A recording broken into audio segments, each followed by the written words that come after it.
Swastiastu. Perkenalkan, nama saya Desa Madari Puspayanti. Jadi sekarang saya sudah berada di Pura Puncak Bukit Sangkur. Nah, Pura Puncak Bukit Sangkur ini berlokasi di Desa Candi Kuning, Kecamatan Baturiti, Kabupaten Tabanan. Untuk lebih jelasnya mengenai Pura Puncak Bukit Sangkur ini, saya akan mengadakan wawancara dengan narasumber yang ada di Pura Puncak Bukit Sangkur ini.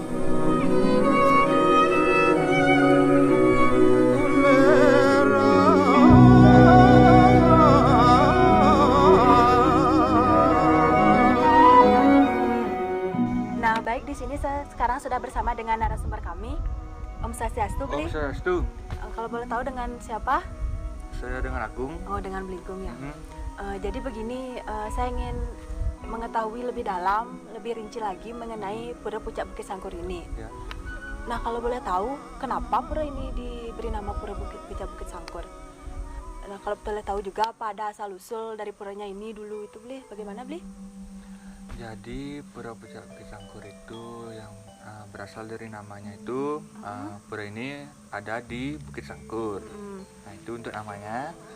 Untuk asal usulnya itu jadi ada resi yang bernama Resi Madura.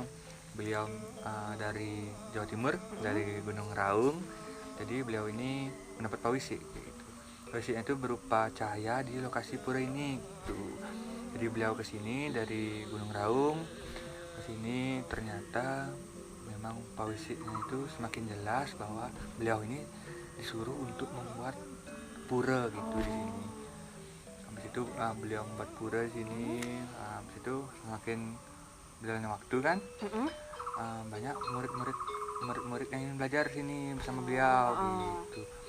Jadinya murid-murid ini semakin lama menjadi resi gitu. Lalu beliau pun meninggal, lalu dilanjutkan dengan Resi Sageni gitu. Habis itu si Sageni ini melanjutkan dari gininya beliau dari Resi Madura. Jadi dari Resi Sageni ini memodifikasi pura-pura di sini. Artinya memodifikasi arsitektur bangunannya ya, seperti itu. Lalu beliau meninggal, lalu lanjutkanlah dengan keturunan-keturunannya lagi yang selanjutnya kan itu. Walaupun bangunannya tidak seperti yang dulu, tapi kan tetap kita mewarisi tempat bangunannya ini seperti yang beliau wariskan dulu gitu, walaupun dengan merubahnya, memperbaruinya lah. Itu kan memang gitu. Karena perkembangan juga. Nah, itu udah kayak gitu. Berarti asal sejarah nama dari puranya ini tuh karena memang lokasi puranya ini berada di Bukit Sangkur ya. Nah, kemarin kan saya sempat searching gitu di internet bahwa nama Pura Puncak Bukit Sangkur ini juga disebut dengan nama Puncak Resi. Nah, itu kenapa Bli kayak gitu? Puncak Resi ya. Sejarahnya itu karena yang sudah saya jelasin tadi itu. Jadi dari pura ini banyak timbul resi-resi ini, karena emang dari beliau kan mendidik muridnya menjadi resi Jadi sepanjang waktu jadinya ya seringnya disebut dengan pura resi Puncak Bukit Sangkur kayak gitu jadinya. Berarti karena memang murid-murid dari resi belajar di sini gitu ya, mencari ilmu di sini. Jadinya resi Madura ini mengajari murid-muridnya di sini gitu kan, dia diajari terus menjadi resi di sini kayak gitu sih. Nah, kalau boleh tahu berarti kan itu murid-muridnya belajar ilmu di sini. Untuk pemuda yang ke sini itu berarti berfokus untuk mencari ilmu juga atau bagaimana sih? Dengan seiring berjalannya waktu udah semakin bervariatif ya. Tapi yang paling utama kan pasti kita mencari keselamatan, kesehatan, itu kan utama.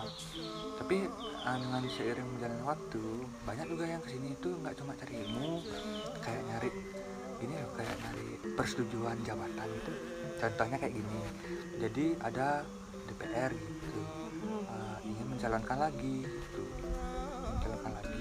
terus beliau ini mencari restunya tuh ke sini nangkilnya. Berarti nangkil ke sini. Ya, nangkilnya ke sini lagi. Untuk mencari restu gitu biar ada izin gitu. Ya, biar gitu. bisa jadi posisi yang diinginkan. Ya, kayak gitu. Jadinya memang seperti mencari restu gitu Iya. lah, nah, kayak gitu. Jadi kan biasanya nih di suatu tempat atau lokasi, nah terutama kayak seperti ini kan pura gitu, Iya Bi. ya. Apa ada pantangan atau larangan khusus yang tidak boleh dilakukan atau dibawa ke pura ini? Oh, pantangan ya? Mm-mm. Oh, berarti kalau pantangan itu emang dari dulu, dari zaman dahulu lah ya, kalau saya bilang itu. Jadi gininya itu tidak boleh menggunakan sarana prasarana yang berwarna merah. Nah, kalau boleh tahu kenapa itu, Nah, Bi? untuk detailnya itu kan memang saya emang dari dulunya kayak gitu, nah gitu. Jadinya emang karena Mengikuti aja, mengikuti ya, kan kita meneruskan. meneruskan lah gitu, biar nggak nanti kenapa-kenapa juga kan gitu. Habis itu di sini juga ya, karena memuja Dewa Siwa nih, ya kita kurangilah untuk menggunakan sarana prasarana yang berbahan dasar sapi lah, kayak kulitnya apapun itu ya. Kayak Berarti gitu. yang semua yang berhubungan dengan sapi, kulit sapi Ya, juga. kayak gitu. Untuk larangannya tuh yang umum sih itu aja sih gini. Berarti memang dilarang untuk membawa atau sarana yang berwarna merah dan ya. berbau kulit Kulitnya sapi, terutama sapi, sapi ya, karena itu ya. memang memuja Dewa Dewa Siwa ya. ya kayak gitu. Nah kan ini kan tempatnya bagus, dia lokasi puranya itu ya. bagus. Dari kita tadi dari bawah mau naik itu udah ada pohon-pohon rindang gitu Ya. kan, bagus saja, sejuk gitu Ya, hawanya juga. Dan sampai atas juga ada pemandangan danau Beratannya itu. Benar. Apa dari pihak sininya itu ada niatan untuk menjadikan pura ini sebagai objek wisata atau bagaimana, Bi? Objek wisata ya. Iya. Dari pengelola ya, dari pengelola masyarakat di sini pun Ya. belum pernah ada wacana seperti itu. Nah, itu yang pertama.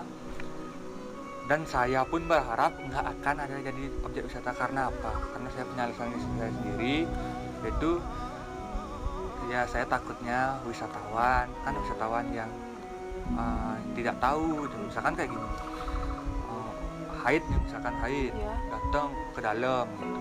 Kan itu sudah mengotori Oh, pura ini. iya. Nah, itu kan sudah tidak suci lagi Iya, puranya iya. nih. Nah, seperti itu.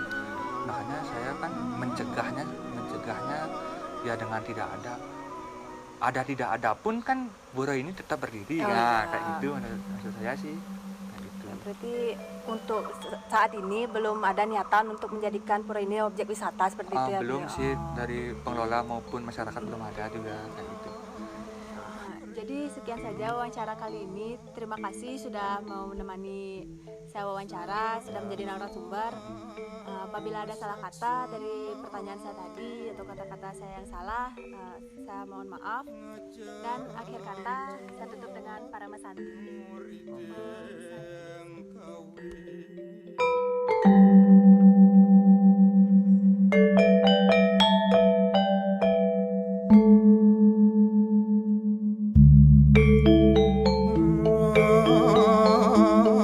Kriya